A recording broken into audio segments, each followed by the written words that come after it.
Bonjour à tous. Nous recevons aujourd'hui pour cet épisode un peu spécial et hors série Constance Lemant-Louvet et Laurent Vessière qui vont nous parler du dernier ouvrage qui est paru à l'ECPAD à la découverte de Germaine Canova, la femme photographe derrière l'objectif. Alors je vais juste commencer par deux petites questions. Constance Lemant-Louvet, qu'avez-vous ressenti quand vous avez découvert ce fond photographique, puisque nous allons parler d'une photographe pour la première fois? Alors c'est un peu spécial parce qu'on connaissait quand même Germaine Canova. On savait qu'il y avait une Madame Canova reporter dans les photographes de la Seconde Guerre mondiale qui avait servi au service cinématographique de l'armée.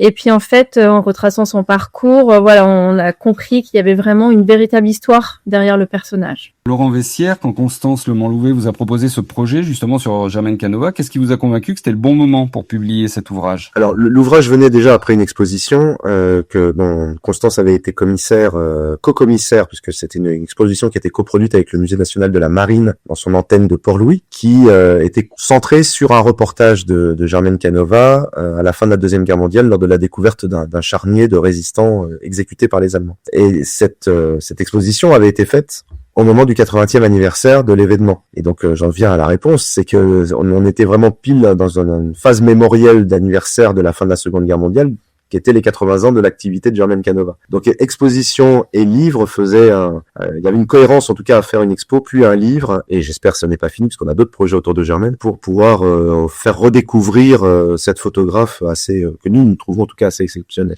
Oui, parce que alors justement on va parler un petit peu de son parcours. Récemment on a beaucoup entendu parler de Lee Miller avec le film qui est sorti et qui retraçait un peu sa carrière, et ça donne vraiment l'impression que c'est la Lee Miller française en fait dans son parcours. Alors justement, elle a produit près de 1800 photographies entre décembre 44 et septembre 45. Elle a photographié des moments absolument clés de la libération et pourtant son nom reste quasi inconnu du grand public. Comment expliquez-vous que cette pionnière soit restée méconnue si longtemps? Alors, on peut l'expliquer parce que elle vit en Angleterre déjà avant la Seconde Guerre mondiale, jusqu'en 1944. Et puis, il faut aussi penser que finalement, tous les photographes du service cinématographique de l'armée travaillent quand même pour l'institution militaire, et finalement, aucun d'entre eux, malgré leur talent et leur professionnalisme et leur expérience en tant que photographe professionnel, ne se sont passés à la postérité, finalement. Et donc, Germaine Canova, malgré le fait que ce soit une femme, c'est vrai, elle est restée assez invisible parmi tous ces photographes de la guerre. Alors avant la guerre, justement, elle réalisait pas du tout des photos en lien avec le monde militaire, elle faisait des portraits mondains. Et alors, quel a été le déclic pour elle de passer des salons parisiens au maquis du Sud-Ouest et même au front? Alors, le déclic, on a des archives qui montrent que vraiment elle a un sentiment quand même si elle vit à Londres, qu'elle se sent très française. Elle est très patriote. Et elle travaille, finalement, elle va être embauchée à Londres, son studio va être embauché à Londres pour réaliser des portraits des autorités de la France libre, dont un portrait du général de Gaulle qu'elle réalise fin 1942. En parallèle, elle travaille également avec un autre soldat qui a rejoint la France libre en 1940, qui s'appelle René Louva, qui est décorateur, et elle fabrique avec lui des affiches d'illustration pour promouvoir la France libre. Donc elle a déjà ce premier pas, alors qu'elle a son studio qui est ouvert à tous et dans lequel elle photographie effectivement des personnes de l'intelligentsia londonienne. Elle va petit à petit avoir une clientèle vraiment française, des Français qui ont rejoint le général de Gaulle. Et ça, finalement, c'est une première étape de son engagement dans la guerre, de côtoyer ces personnalités qui organisent finalement le retour de Gaulle en France et la libération. Et on sait aussi qu'elle a de la famille en France, donc elle s'interroge sur leur sort, et donc elle va décider au moment du débarquement des Alliés en Normandie, déjà là, elle va décider, elle, de faire tout ce qu'elle peut pour aller elle-même rejoindre la France. En termes de technique, sans rentrer trop dans le détail parce que c'est un podcast et qu'on n'a pas forcément les images, mais j'invite tous les auditeurs à aller regarder ces photos. On parle souvent de son regard humaniste et de ses portraits en contre-plongée, et, justement en disant que ça donne de la dignité aux victimes. Techniquement et même, je pourrais dire émotionnellement, qu'est-ce qui va différencier son travail d'autres photographes de guerre? On peut penser à Robert Capa, par exemple. Alors, ce qu'on peut dire, c'est que le travail de Germaine Canova, en fait, c'est un savant dosage entre réaliser des portraits en temps de guerre. Donc, on réalise des portraits en même temps sur le front. Donc, au fur et à mesure, finalement, plus elle va faire des photographies dans l'action, un peu comme Robert Capa, voilà, des troupes qui avancent en Allemagne, par exemple, et elle s'arrête par moment pour vraiment faire des vrais portraits poser des personnes qui sont en plein conflit. Elle photographie d'ailleurs, elle fait des portraits de tout type d'acteurs du conflit, hein. Aussi bien des prisonniers allemands, vraiment, qu'elle prend à plusieurs reprises, que des soldats français, que des civils. Voilà, elle prend vraiment tout le monde. Et ça, vraiment, c'est sa particularité, c'est que le portrait, en général, de manière générale, ponctue tout le temps son travail de reporter de guerre. Elle s'arrête toujours, on voit que c'est quand même sa spécialité. Voilà, et c'est aussi une spécificité des photographes du service cinématographique de l'armée à l'époque, c'est que ils sont dotés de 2 appareils photo qui font des formats différents. L'un fait un format carré et l'autre fait un format, on va dire, paysage. Et donc, c'est un savoir-faire entre ces 2 boîtiers photographiques qu'elle utilise. L'un surtout pour faire des portraits et l'autre pour faire vraiment davantage de la vue d'action, si je puis dire. Alors justement, donc elle est photographe des armées, elle intègre le service cinématographique de l'armée le 22 novembre 1944. Je me suis posé la question, est-ce que s'il y avait d'autres femmes photographes au sein de l'armée française, qu'est-ce que ça signifie pour une femme à cette époque de devenir photographe de guerre? Alors on en connaît, on va dire, 2 autres, en tout cas pour l'armée française, une très connue qui est Germaine Krull, hein, quand même, qui est une photographe vraiment de l'entre-deux-guerres, qui a vraiment travaillé avec les surréalistes et qui était vraiment photographe artiste, si je puis dire, et qui a rejoint en Afrique subsaharienne, qui a rejoint les forces de la France libre. Voilà, elle était rattachée d'ailleurs à Brazzaville et elle a organisé un service photographique de la France libre en Afrique, mais sur le front vraiment occidental, vraiment pendant la guerre, notamment la période de la libération jusqu'à la capitulation allemande. On sait qu'il y a vraiment Germaine Canova et il y a aussi une autre photographe qui est Brigitte Schreiber, de la famille Servan-Schreiber, qui n'a que 19 ans. Elle est détachée. En réalité, elle s'est engagée à la mission militaire de liaison administrative, donc qui est là pour faire le lien entre la population civile et l'armée qui avance, pour essayer d'organiser, si vous voulez, l'administration, la logistique, etc. Mais comme elle sait un peu faire de la photographie, qu'elle est photographe, elle est détachée au service cinématographique de l'armée pour aider. Mais elle va beaucoup moins sur le front, elle a moins d'expérience quand même. On sait qu'elles se croisent d'ailleurs en Allemagne, donc elles ont dû se rencontrer, se côtoyer, c'est certain. Mais elle ne va pas autant au fond des choses. Et d'ailleurs, des photographies sont peut-être un peu moins lisibles pour certaines, même si elles sont quand même très documentaires et intéressantes sur la période notamment en Alsace, en février 45. Mais c'est ce que disait Capa, hein. La photo est ratée si on n'est pas assez près, quoi. Oui.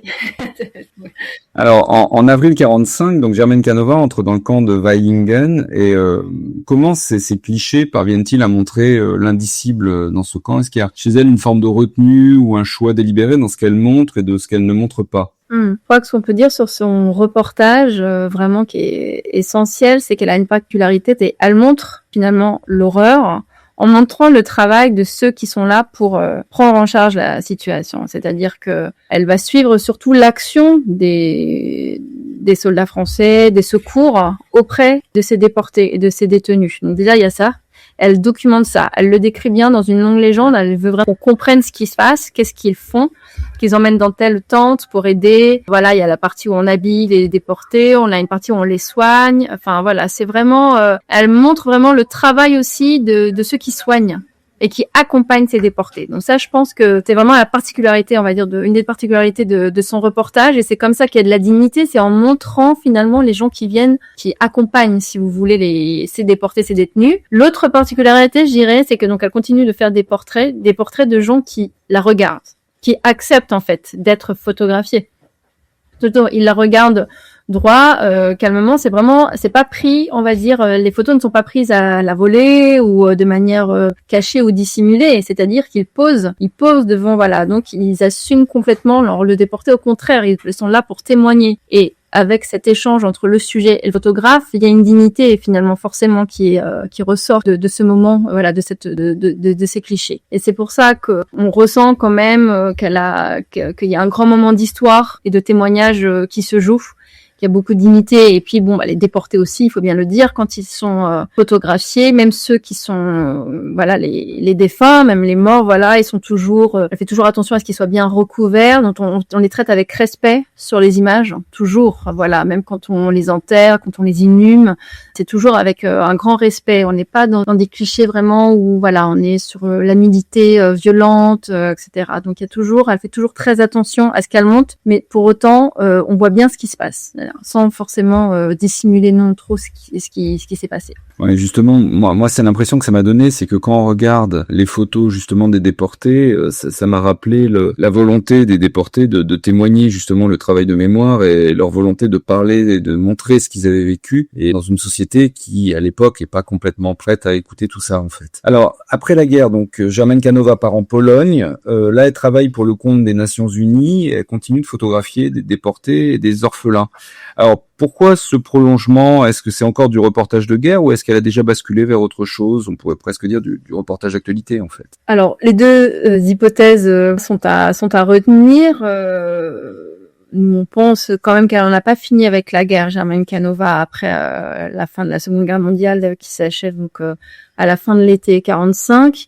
Et sans doute qu'elle est quand même habitée par une envie de témoignage. Elle sait que c'est pas terminé et elle veut poursuivre son travail. Et donc elle arrive à être employée par les Nations Unies, pour aller en Pologne. Et on sait qu'elle va avoir des difficultés pour s'y rendre, que ça va être long, que c'est pas un voyage facile. Et donc il y a quand même une volonté toujours de témoigner, de dire la vérité.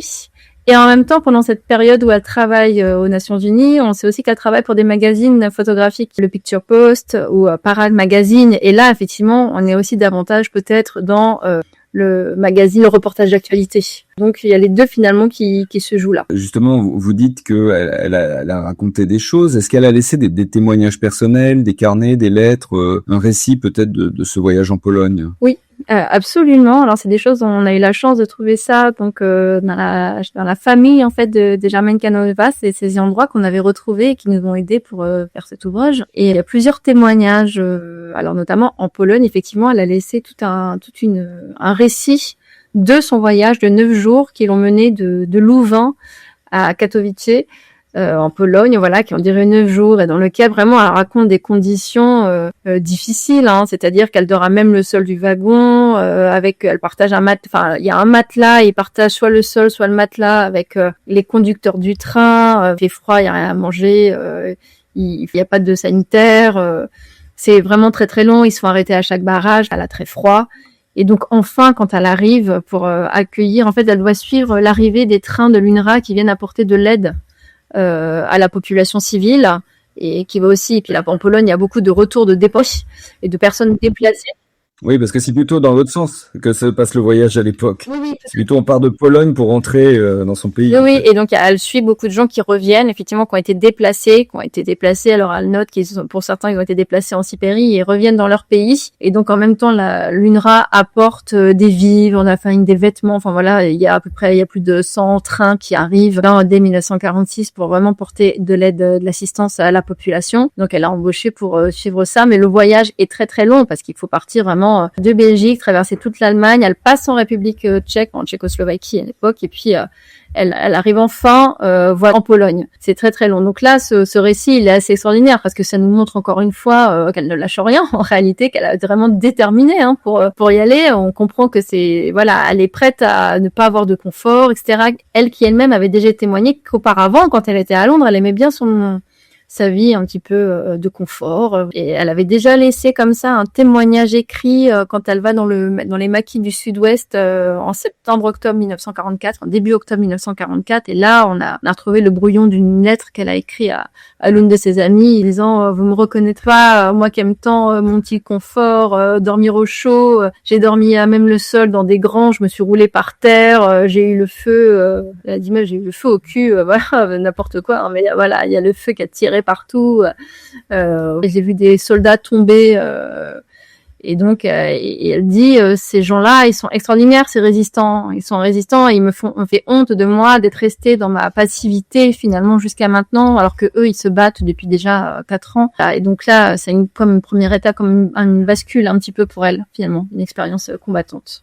Constance Lemont-Louvet, comment travaille-t-on sur un fond de 1800 photographies? C'est assez colossal, 1800 photographies. Comment vous avez sélectionné, identifié, contextualisé les images? Alors, la chance qu'on avait, c'est que ces images, elles étaient déjà numérisées. À l'ECPAD, on conserve tous les négatifs originaux, bien sûr, de cette période, et puis de toutes les productions de ses ancêtres. Et donc, tout avait déjà été numérisé grâce à un plan de sauvegarde de numérisation, ce qui permet quand même de traiter plutôt en masse des fichiers numériques plutôt que de jouer, si vous voulez, au memory avec des négatifs ou des tirages. Et comment on travaille, on reconstitue, moi personnellement, je sais qu'il y a plusieurs techniques, mais comme je suis documentaliste au départ, la question c'est tout simplement recréer un parcours chronologique, trouver des grands ensembles, refaire un parcours vraiment chronologique, identifier les manques aussi au milieu, les trous qui peuvent expliquer que soit elle est rentrée chez elle en permission ou voilà, savoir à quel moment, et ça permet d'identifier des temps forts où est-ce qu'elle était. Voilà, on retrace comme ça, on peut dire que début avril elle est à tel endroit et fin avril elle est à tel autre endroit,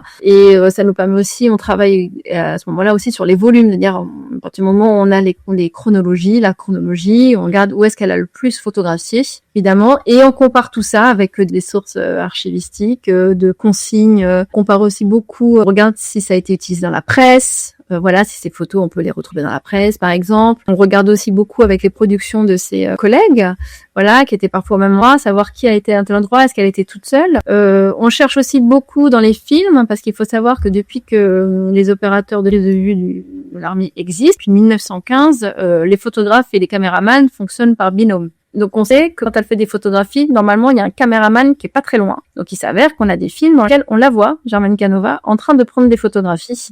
Et on la voit vraiment en opération, notamment en Allemagne, avec les troupes. Elle est penchée, elle se penche parce que ça tire. Voilà, il y a des échanges de feu, etc. Donc on la cherche un petit peu partout dans les témoignages, déjà dans les archives qui sont conservées à l'ECPAD. On l'a retrouvée sur à peu près 5 références. On la voit, alors c'est assez furtif, mais quand même c'est très intéressant parce qu'on voit comment elle est équipée, comment elle est habillée, comment elle se tient, comment elle marche. Donc et on la voit vraiment en situation. On comprend que là c'est l'endroit où elle a pris telle ou telle photographie. Et ça c'est tout de suite très intéressant finalement de la remettre dans un contexte. Donc ça permet aussi de nous compléter des informations peut-être qui manqueraient sur les unités qui étaient présentes, sur l'endroit précis où ils étaient, qu'est-ce qui s'est passé.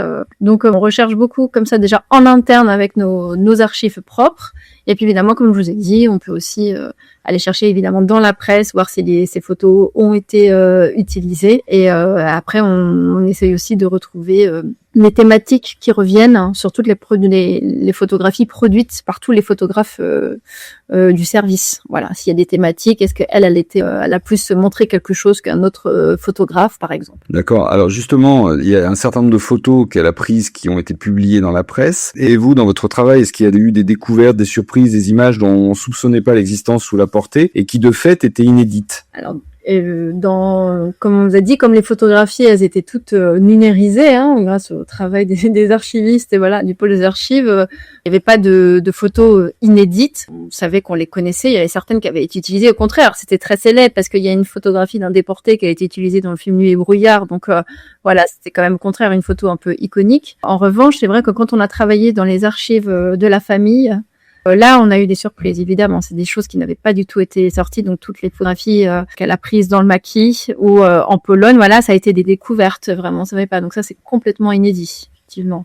Oui, le regard de l'historien en plus change selon les époques. C'est-à-dire qu'il y a des photos qui intéressaient peut-être dans les années 50-60 et maintenant on va s'intéresser à d'autres angles et d'autres aspects. Je pense par exemple photo de civil. Moi j'aime beaucoup la photo du petit garçon avec son chocolat. Je la trouve très belle cette photo. On voit bien tout le dénuement des Européens à la libération en fait dans cette photo. Oui. Absolument. On peut vraiment identifier des mouvements picturaux, et des mouvements de la photographie de l'époque. Ça s'inscrit vraiment dans la photographie de reportage et de reportage de l'époque. Peut-être quand même préciser, c'est vrai que dans l'ouvrage, on a fait aussi comme une partie qui est moins connue du travail de Germaine Canova, c'est tout ce qu'elle a fait après la capitulation allemande, notamment à l'été 1945. Et là, on est vraiment encore dans une autre démarche photographique, une autre démarche artistique. Pendant toute cette période, elle va aller dans le sud de la France, suivre l'armée américaine qui entre en transit, donc dans des camps de permissionnaires, des hôpitaux militaires, etc., où les Américains, en fait, les soldats américains passent une semaine avant de repartir. Alors soit ils rentrent aux États-Unis, soit ils repartent dans le Pacifique en réalité, vu que la guerre n'est pas terminée contre le Japon. Et donc là, elle est vraiment dans une autre démarche. On n'est plus du tout dans le reportage de guerre. Au contraire, la guerre ne se montre pas. On est vraiment dans le reportage photographique qu'on découvre à l'époque, qui est très très à la mode à l'époque. Notamment, il y a tout un reportage sur de jeunes infirmières, 3 jeunes infirmières. Ça va suivre des infirmières américaines,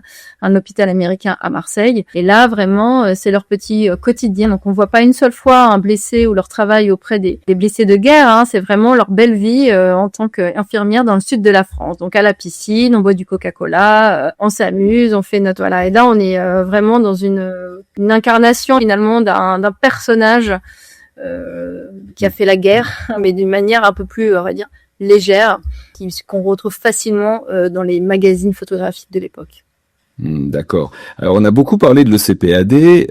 Maintenant, donc je vais m'adresser au responsable de l'ECPAD, Laurent Vessières. Et alors, des auditeurs qui ne connaissent pas l'ECPAD, Laurent Vessières, pouvez-vous nous expliquer en quelques mots ce qu'est cet établissement et ce qu'on y trouve ? Alors tout d'abord, il faut rappeler que le CPAD est l'héritier direct de la section cinématographique de l'armée et de la section photographique de l'armée qui ont été créés en 1915, donc en plein premier conflit mondial, et que sans interruption, l'armée a, sous des appellations différentes et des organisations différentes, maintenu un service qui fait du cinéma et de la photographie. Aujourd'hui, le CPAD, donc l'établissement de communication et de production audiovisuelle de la défense, s'organise autour de 4 grandes missions.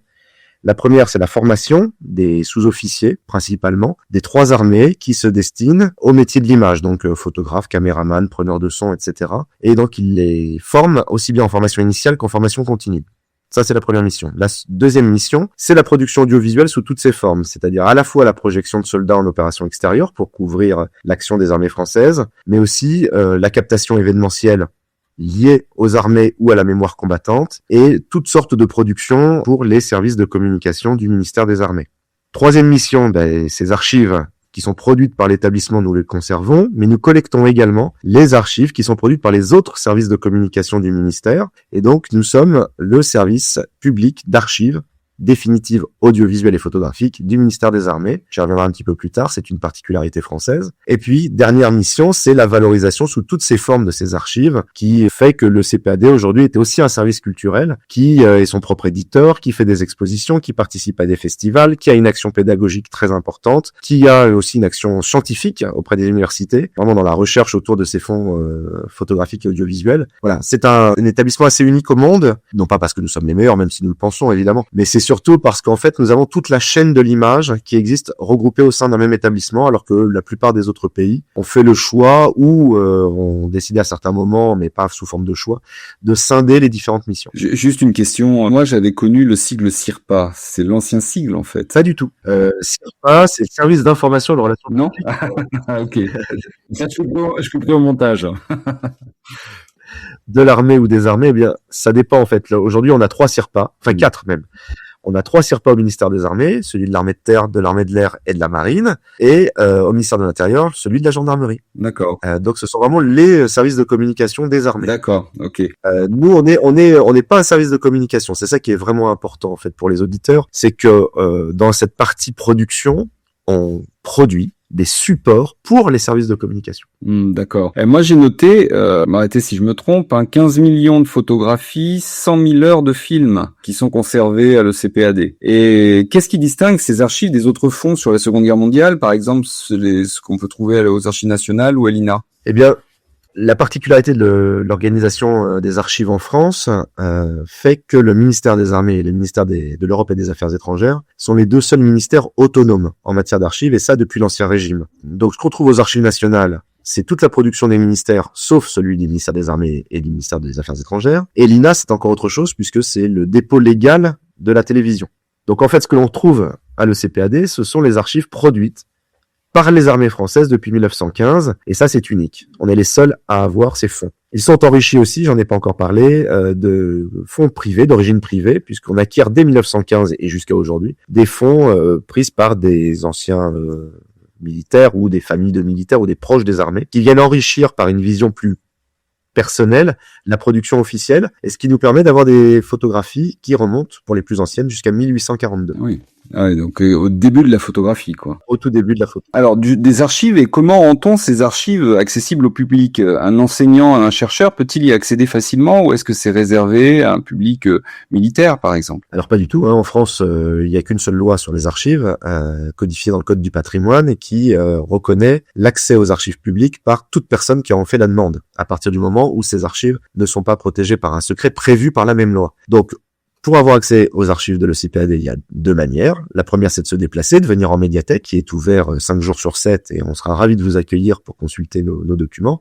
Le CPAD est installé au fort d'Ivry-sur-Seine depuis 1946-47. Voilà. Notamment à la sortie de la Deuxième Guerre mondiale, on regroupe les différents services. On les fusionne d'abord et on les regroupe en un seul lieu, et on n'a pas bougé du fort d'Ivry depuis cette époque. Donc la deuxième manière d'avoir accès à ces archives, c'est sur Internet, évidemment, puisque le principe de tout service d'archives, c'est d'avoir à la fois une politique de numérisation, tout à l'heure Constance en a parlé, et puis d'avoir aujourd'hui des archives nativement numériques. Donc on a sur notre site ecpad.fr un accès à un logiciel professionnel de mise en ligne d'archives. J'invite les auditeurs à devenir des internautes aussi et de passer, de regarder les images, parce que d'ailleurs les photographies de Germaine Canova sont toutes en ligne, donc les 1800 sont consultables tranquillement de chez soi.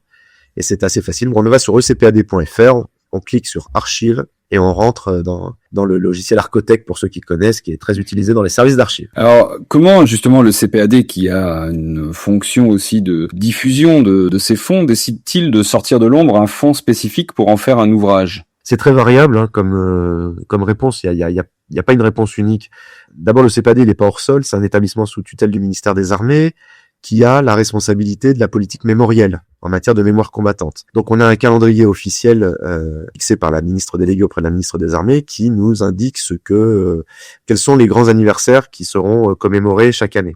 Donc la première chose, c'est déjà de se coller à ce calendrier mémoriel. Donc de regarder ce qui est disponible dans nos archives. Et un exemple, à l'occasion du 80e anniversaire, c'est là que Constance nous propose ce projet autour de Germaine Canova. Ensuite, il y a évidemment le rôle des archivistes et des documentalistes de l'établissement qui, à l'occasion des traitements des fonds, se disent là, il y a quelque chose quand même de très très intéressant. Pourquoi on ne travaillerait pas sur ce projet? Un exemple, il y a un an ou deux, on a fait un livre qui s'appelle Photographier l'Orient 1918, j'allais dire 1918, qui est donc une expédition pendant la Première Guerre mondiale d'une extension du service cinématographique, de la section photographique et cinématographique de l'armée en Orient, à Jérusalem, dans la péninsule arabique, et on a des reportages assez uniques. Voilà. On est toujours en train de travailler sur à la fois un croisement entre, j'ose pas dire des obligations, mais en tout cas un référentiel national, et puis les belles pépites que l'on peut trouver au moment du traitement des fonds. Donc finalement, c'est un travail assez classique des services d'archives. On a l'habitude tous de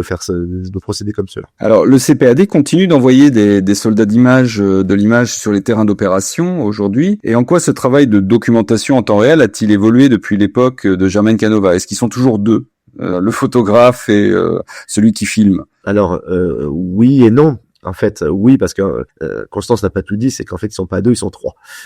Voilà. Dès 1916-1917, on a un regroupement d'un photographe, un caméraman, et à l'époque, un officier d'état-major, qui va leur permettre d'avoir accès au front. Aujourd'hui, c'est un tout petit peu différent, c'est ce qu'on appelle une équipe image. Il y a un officier image et un caméraman, un photographe. Et l'équipe est qu'on préfère, indissociable. Toujours pour avoir à la fois cette prise de vue fixe et animée. Pendant qu'une équipe tourne, d'abord il lui faut un officier pour commander sur place. Et puis il faut quelqu'un pour les protéger aussi, puisqu'ils sont souvent très très près de l'ouverture du feu. Et on a eu d'ailleurs plusieurs équipes qui ont été amenées à ouvrir le feu, parce qu'il faut pas oublier que ce sont avant tout des soldats, des combattants. C'est peut-être là la grande différence avec Germaine Canova, qui elle n'était pas une combattante. C'était une photographe que l'armée a engagée à un moment pour être photographe. Là aujourd'hui, ce sont des combattants professionnels qui, soit en début de carrière, soit à un moment de leur carrière, décident de basculer dans la filière des métiers de l'image et qui acquièrent des compétences dans leur métier. Mais ça reste des combattants. Et quand ça chauffe, évidemment, on pose l'appareil, on sort l'arme. En temps normal, lorsque le photographe photographie et que le caméraman filme, ils ont l'œil complètement rivé dans leur viseur.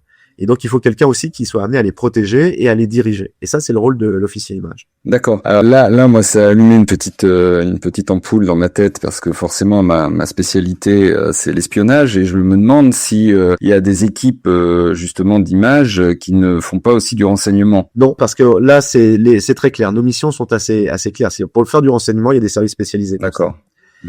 et qui ne fonctionnent pas de manière ouverte comme nous. Nous, c'est très simple. Hein. Quand on est en France, on a des polos au CPAD, et quand on est sur le terrain, nos militaires sont en tenue militaire, en tenue de combat. On nous repère tout de suite, et c'est voulu. On n'est pas là pour dissimuler le fait qu'on va prendre de l'image. Et nos images sont destinées à la communication. Elles sont destinées aussi bien dans un premier temps à la communication officielle de l'état-major des armées, mais aussi toute la presse y a accès pour pouvoir l'utiliser.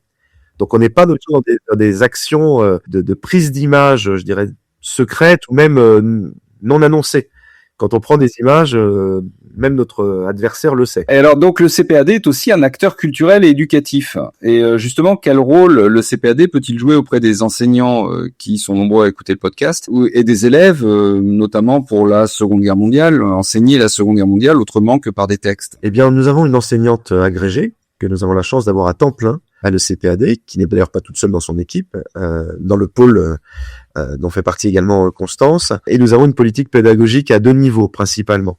On pourrait même dire 3 niveaux. Le premier niveau, c'est la formation des enseignants. Évidemment, on fait pas ça tout seul, on fait ça avec les académies, où soit au moment de la formation initiale des enseignants, soit au cours de leur carrière, on anime, on accueille, on participe, selon les cas, à des stages de formation où on présente nos fonds et on explique comment un enseignant peut utiliser nos fonds. Ça, c'est le premier niveau. Le deuxième niveau, c'est la fourniture de contenu pédagogique sur les plateformes habituelles, en particulier l'UMNI, où notre enseignante prépare du contenu prêt à l'emploi, oserais-je dire, permet aux enseignants d'avoir donc à la fois une problématique et les images associées, et ensuite, évidemment, il va s'en servir comme il va se l'approprier et l'utiliser comme il le souhaite. Et puis le troisième niveau, il est principalement local, mais pas que. Local, pourquoi? Parce que c'est au niveau de notre académie. On accueille des classes ici, au Fort d'Ivry, pour des ateliers in situ, ou alors on se déplace pour faire des ateliers dans les classes, et parfois, souvent même, on dépasse le cadre de l'académie pour se déplacer un petit peu plus loin. Qu'on n'aime pas faire du tout, et ça je pense que toi-même tu comprendras Stéphane, c'est accueillir des classes qui n'ont pas travaillé déjà sur un sujet. On s'inscrit dans un projet pédagogique avec l'enseignant sur du long terme pour que les enfants, ça ne soit pas une simple sortie de découverte. Il faut vraiment que ça s'inscrive dans un travail au long terme, et ça, voilà, je sais que tu es très sensible. Ouais, évidemment, c'est là où c'est le plus utile, hein, parce que sinon c'est une petite balade. C'est pas toujours désagréable en soi, mais au niveau pédagogique c'est un peu moins pertinent. Alors quelques questions juste pour terminer pour tous les deux. Si vous deviez choisir une seule photographie de Germaine Canova pour donner envie de découvrir son travail, laquelle choisiriez-vous et pourquoi? C'est une question à l'un et à l'autre. C'est compliqué. C'est très très compliqué parce que, comme Constance l'a dit.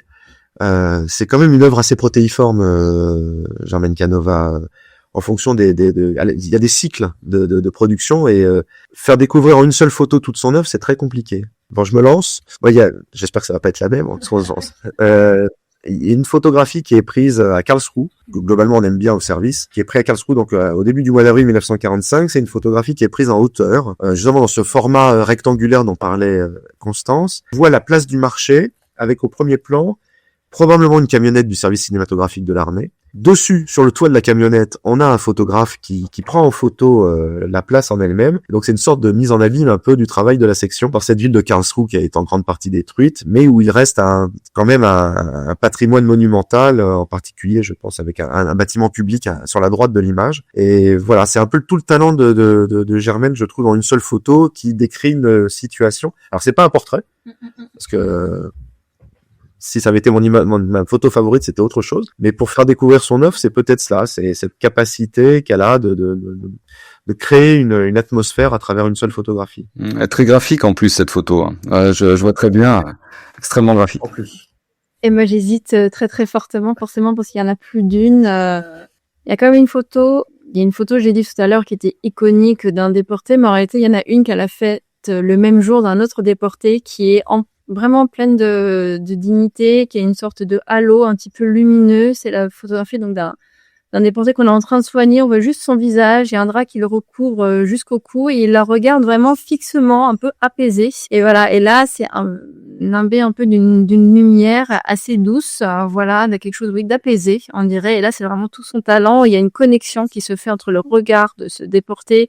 Voilà, il regarde son objectif et on sent que c'était un moment très fort pour elle. Et en plus le cadrage est particulièrement réussi, vraiment très net et très fixe. Donc voilà, ça c'est vraiment tout son savoir-faire. Et quand on parle vraiment de son expérience à Aveingen, cette photo elle est vraiment assez emblématique pour moi. Après, il y en a d'autres, mais ouais, on m'a demandé qu'une alors. Ah, c'est difficile de choisir. Et plus largement, y a-t-il d'autres figures oubliées dans vos archives, ou du moins un peu moins connues dans les archives, qui mériteraient un ouvrage comme celui-ci, ou peut-être un ouvrage qui est en cours, hein? On peut divulguer un secret. Non, un secret d'État, bien sûr. Non, il y a pas de secret d'État, mais il y a beaucoup de photographes en réalité qui ont participé à la production du service en 110 ans d'histoire. Et on a sorti l'année dernière aussi un ouvrage sur Raoul Coutard, hein, qui était en Indochine avec Schoendoerfer et qui ensuite a marqué le cinéma de la Nouvelle Vague. Mais il y en a plein. Pour la seule Seconde Guerre mondiale, oui, il y a une génération de photographes entre 43 et 45. Je vais laisser ensuite Constance. Alors c'est plus que moi. Mais il y a vraiment une génération assez incroyable et talentueuse. Et chacun, je crois, avec son propre style, ses propres marottes. C'est vrai que la Seconde Guerre mondiale et les photographes du SCA pendant la Seconde Guerre mondiale ont été dans une démarche, vraiment, c'était le début de ces photographes auteurs, hein, un peu comme Capa, etc.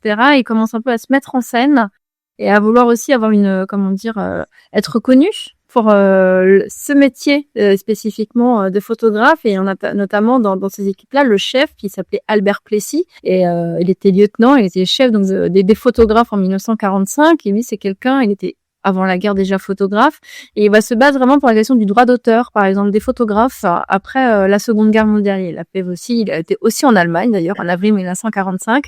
Et donc son travail, tout comme son collègue Jacques Belin, voilà, mérite vraiment d'être souligné pour la qualité de leurs photos. Et puis aujourd'hui, on travaille aussi sur des auteurs Première Guerre mondiale, un peu plus connus, notamment Frédéric Ganmer, hein, qui est assez connu aussi, qui a travaillé aux archives de la planète et pour lequel nous chacun a beaucoup d'archives. Donc on est vraiment en train de faire des recherches sur lui. Ou encore Paul Kest, qui était un photographe aussi de la Première Guerre mondiale, qui travaillait notamment aussi pour les Beaux-Arts, aussi bien que pour l'armée.